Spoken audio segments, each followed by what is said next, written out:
Now that we have our depth of the little skull in the hand magged in, I'm just coming through and hitting some soft grays with the 15. I think the 25 is a little too big for the area. So I'm able to get in here and start building up a little bit of softness.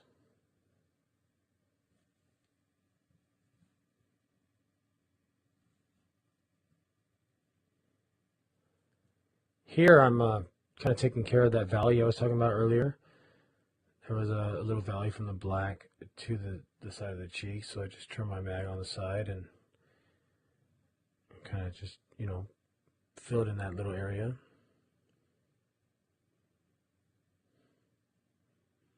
But the piece is definitely starting to take shape.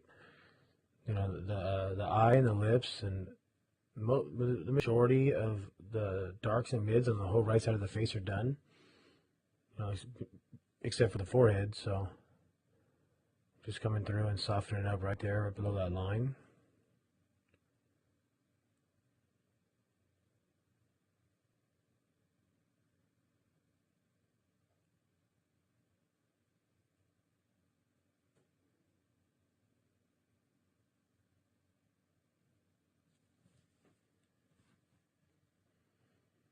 So I'm just going through right now with the light wash and just hitting little shadows and things like that, or tying pieces in that just need a little bit more smoothing.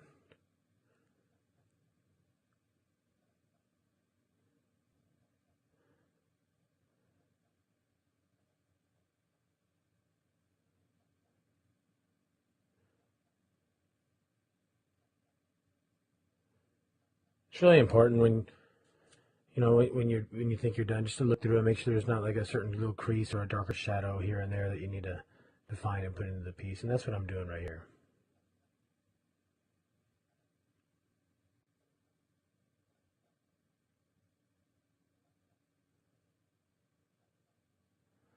Notice as I'm going through, the lips look really good, and now you can see that the bottom part of the lip needs a little bit of extra shading and stuff, and that's just because that we threw the other tones around it, and I made it a lot lighter. So, but that's okay. I'll get back in there and just get some more darks, and we'll be back to normal.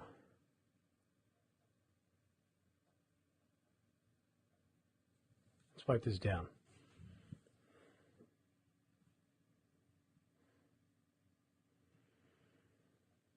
Yep. Again, the under shadowing of the cheek isn't dark enough once I put the other tones in.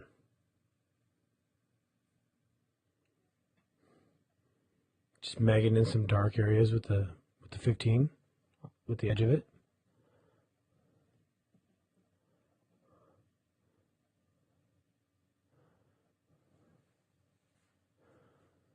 Now we're just building up some more, some more depth by bringing some more black behind the head and the hand, just from the edge of it, making it really nice and crisp, using the edge of the mag still.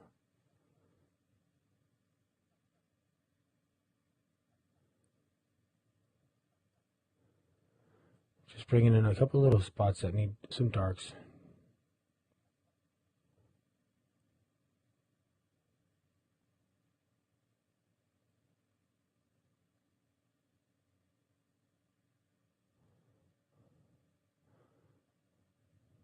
Really tighten up that area right there, just that 15 mag on the edge, doing a couple little things.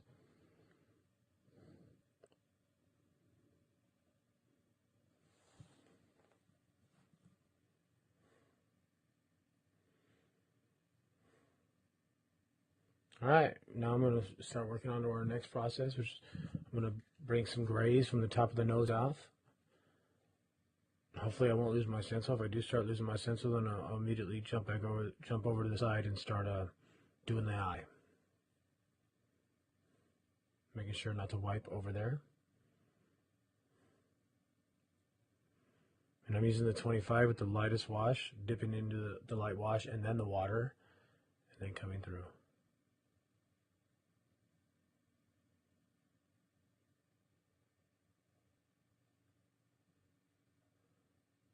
Switching over to the 15 with some black. Starting with the eyebrow. Same process on this side, except this one has a a lot more deep shadows from the sockets to the eyebrow. So I'm going through and I'm hitting all the blacks first. I want this side to be really, really dark, and I'll build my grays up from there.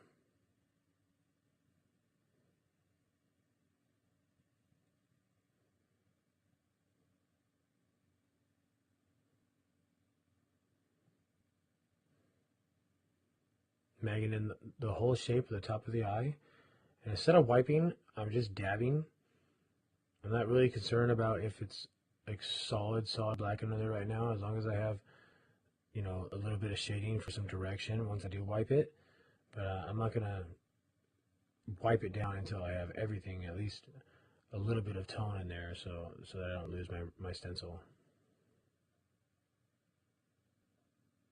Switching over to the 9 for the tighter areas around the eye. And I'm just going to follow this line all the way through with my mag. Turning it on its side.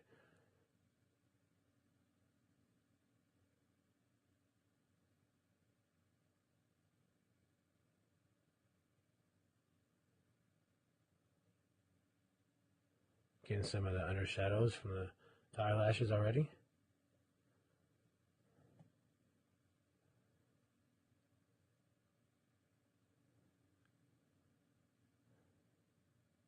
And this is what I was talking about when I was telling you earlier about trusting your reference. And you know, if you're doing a piece like this where you know this part of the tattoo needs to be really dark, so I'm getting in there with my blacks first. You know, it's gonna look ugly for a minute. It's gonna look ugly until you get in there with all your other tones, and especially until you get your whites in there. But you just have to know that if you follow what you're doing, you know, the process might be ugly. You know, building a car isn't gonna look great for the first couple of days, but eventually it might look great if you know what you're doing. I'm really excited about how this tattoo's coming out so far. I think you're able to learn a lot of things about, like, you know, how to read parts of the tattoo, why I would go in here with some all black first, why I would go into the other eye with all the soft grays first. And I really hope that you can, you know, half the time when I do a tattoo, it just comes second nature now because I've been doing it so long. But you know, as you're going through a tattoo, you should sit there and look and know, like, okay, I'm doing this portrait. How many different parts of this portrait are there? You know, there's this hair, and there's eyes, and the nose, the mouth, and all the other little things in there. But you know, you can break it down to those certain segments and do it piece by piece, like I'm doing.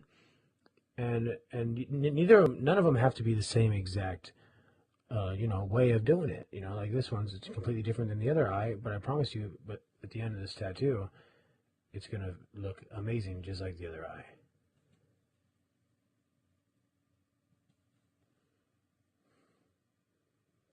Another thing to keep in mind when you're doing a big tattoo like this is, you know, don't burn yourself out. You know, make sure you take enough breaks, or you know, you drinking water or eating, because you know, I used to do 7-8 hour sessions, and with like 2 minute break or 2 breaks for like 10 minutes at a time. And at the end of the tattoo, you know, I'm just completely exhausted.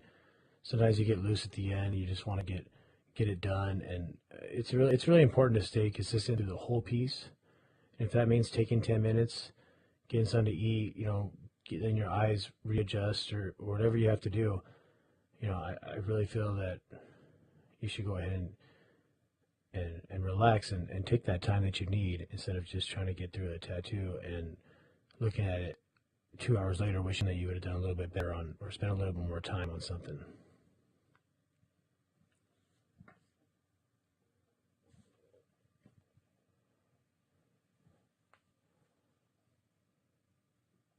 Still using the 9 mag, brushing in some lighter tones in the solid black that we already pushed in. Using a lot of the edges. And you know, even though the piece is really dark right now, I'm going to get through with my 5 liner, and I'm just going to spend a little time and just tighten up the area, even though it looks like it's almost completely black in a lot of areas. After a couple of lines, you'll see that your eyes will really focus and see the difference between a black, shadow and something like the black eyelashes.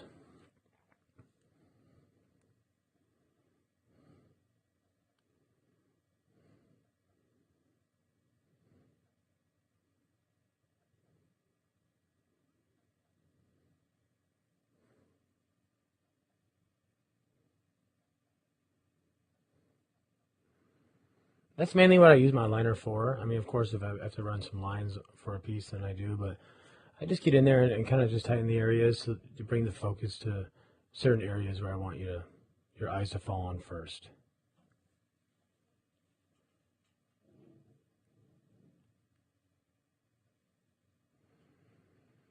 Okay, I'm switching over to the 25 now to start introduce some grays from the hair to the forehead and the existing shadow above the nose that I put in earlier. Move my hand fairly quickly, not really stretching the skin too much. Doing lines is like, consistent line work, trying to keep it even all the way through the big areas that I'm doing.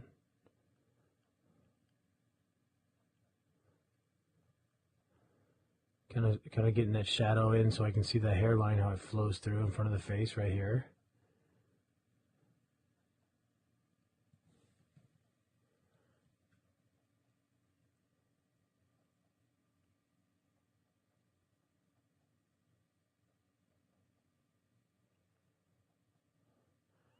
Still building up my shadows. Still getting trying to get to the right tone that I want to be without going too dark.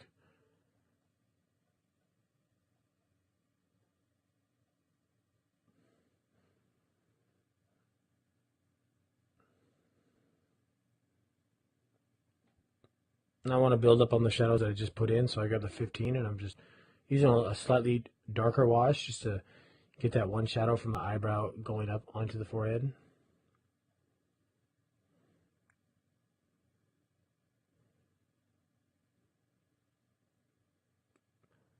Kind of loosening up that solid black on the eyebrow, like crease to the nose.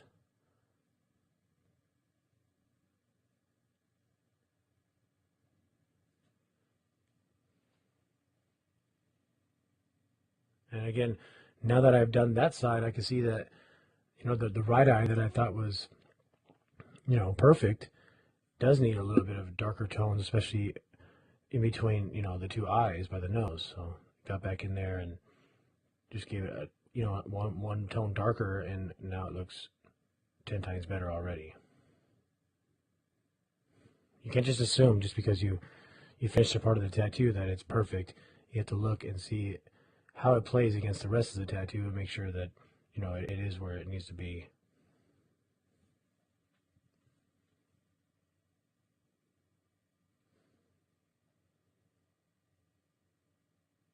Coming in with a really, really soft gray right now with my 25, leaving that open area where the glare actually catches off the forehead.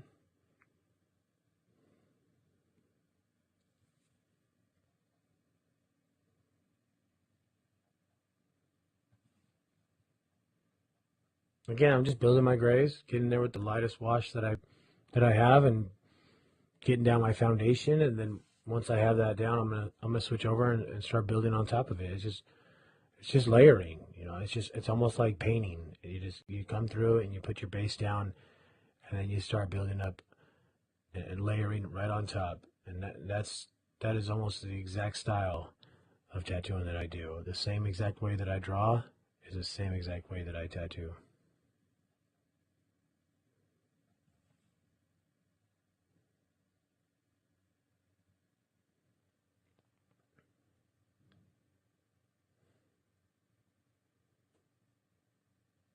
I'm pretty happy with the forehead right now. I know I'm gonna spend a little more time up there right now, but I don't want to lose any more of the stencil, so I'm gonna jump back down here and get my nose in here.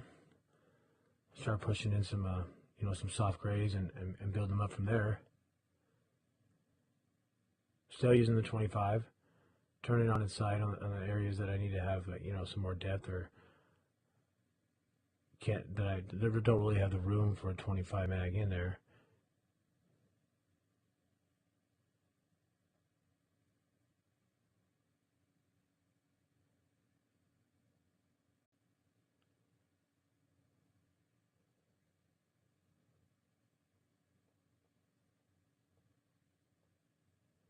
Just getting there with the side of the mag and kind of getting my shape of where the shadows need to fall on the nose.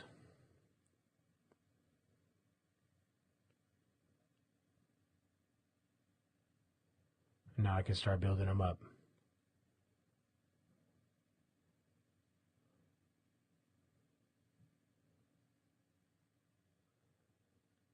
You remember how the nose kind of looked just flat and kind of crazy, but I'm following my my reference, and now that I'm getting my my soft and my mid grays in there, it's really going to start taking shape.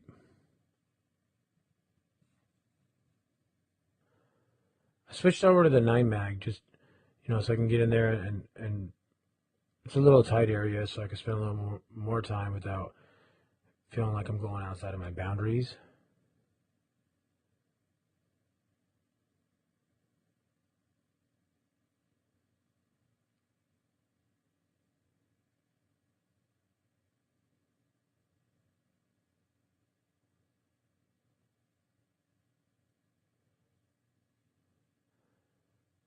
And there I am with the lightest touch. I'm barely breaking the skin right there, just magging in the shape of that nostril and then building up from there. Really, really important for noses. A lot of you have a hard time with them too. Is you just really gotta get in there with the lightest wash that you can, and make sure that you have the right shape. Get your basic foundation of your soft grays and stuff down there, and then just start building up layer by layer your different tones that you need, and you won't have any problems at all.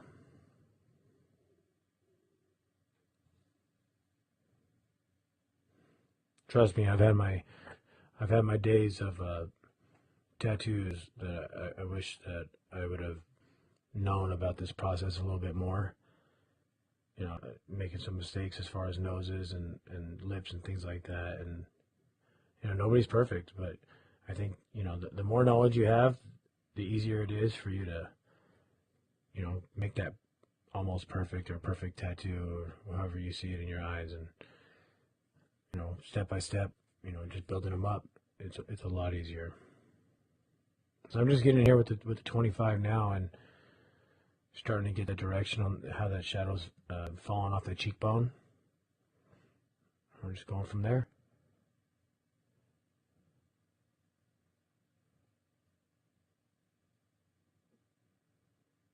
Moving my hand pretty quick, not spending too much time in the skin. Jump back over to the 9 mag now. Start hitting it a little bit more around the eyes and getting the undershadows of it. I'm gonna get the same shadows over here as I did the last time with the lashes, and I really feel like it's gonna play really well in this tattoo.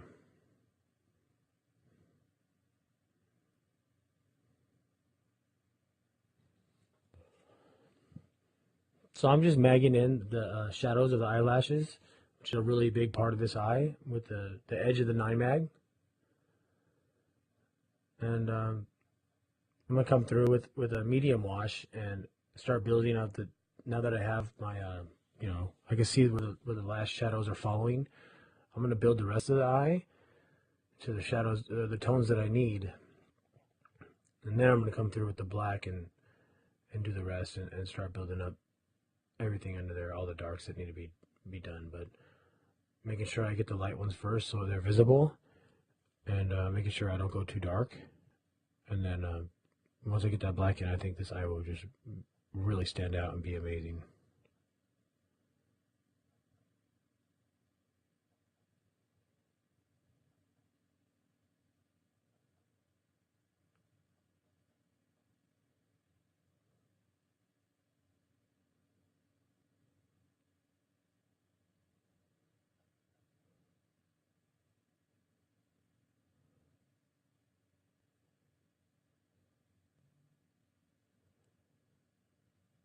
A little bit more shadowing right here.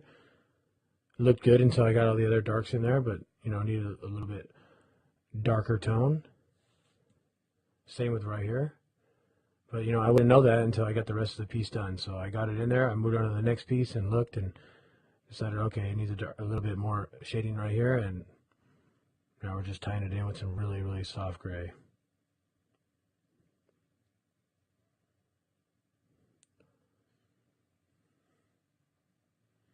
Notice a lot of the time when I'm tattooing, I tattoo until the tube's pretty much out of ink, and there's really I don't know if there's like a method to it. I just don't dip in the ink cap as much as most people do, and sometimes if I'm running a light wash and I'm running out of ink, sometimes I'll just really whip it out all around the area, and I get like the softest, smoothest gray that you'll ever find. So it's kind of like dipping into the lightest cap and then dipping into a rinse cup for a second real quick, and it just really waters it down. It loosens the ink up, and you're really able to get a lot of area done at once, even if it's not a really a true gray. You'll get the redness, and then you can, once the skin's open, I think you can come through with your light gray, and it's just more absorbent and it's a lot more consistent.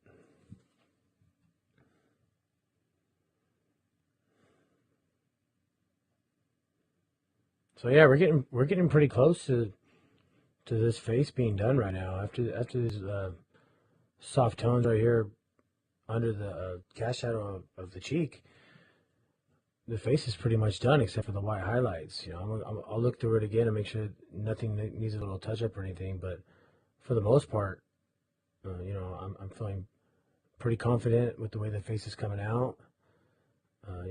His skin's really not damaged at all. There's nothing that's really bleeding. It's really not that red, and the reason is because I didn't get in there and just smash in all kinds of different tones. I build them up. I barely break the skin. I barely push any pressure on the skin.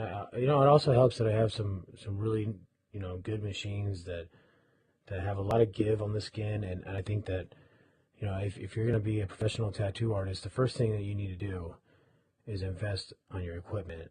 If you're running a $20 machine and you think that your machine's going to be able to push consistent grays like this or smooth blends, well, I don't think you're going to be able to do that. I made a big decision and went out and spent about $3,000 on the best machines that I could possibly hear about, and since then I think my work has excelled like twofold or threefold, just based on I have the best stuff that I can possibly use.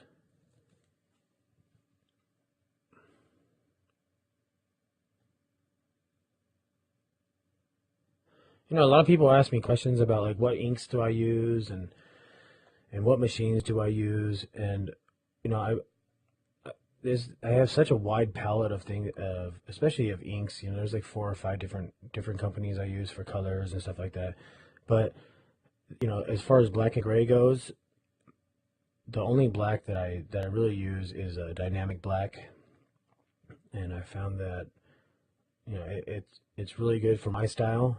A lot of people don't like it because it's dark, and they say it's kind of chalky or whatnot. But I found that it's really it's the consistency that I like as far as being really dark and being able to do some high contrast pieces.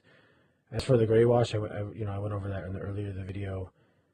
I make my own gray wash, and I'm in the middle of something where I might be coming out with my own gray wash series. I might not, but if you ever want to like find out what's going on or anything, you can always go on my website.